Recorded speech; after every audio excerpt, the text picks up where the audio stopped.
صاحب د نبی علیه السلام چې اخري خطبه وکړه دا تقریبا حضرات وایي چې صحابه کرام چې په کوم طرف ولاړو بس هغه طرف باندې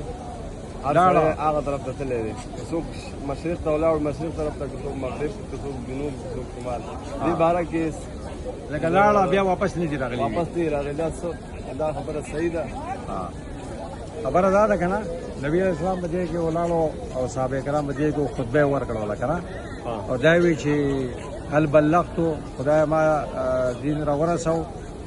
او بیا صحابو ته تاسو ګواه شئ صحیح ده ما هغه وی بالکل الله رسول ته دین را ورسو مونږ ته لکه بیا صحابه په احرام کې د نبی اسلام سره په حج کې او بیا دې ځای نه لاړه مزدلفې ته بیا مینا ته لاړه او بیا چې کوم دی نو قرباني وکړه سر یې وخوړه حج پوره کړه بیا مدینې ته لاړه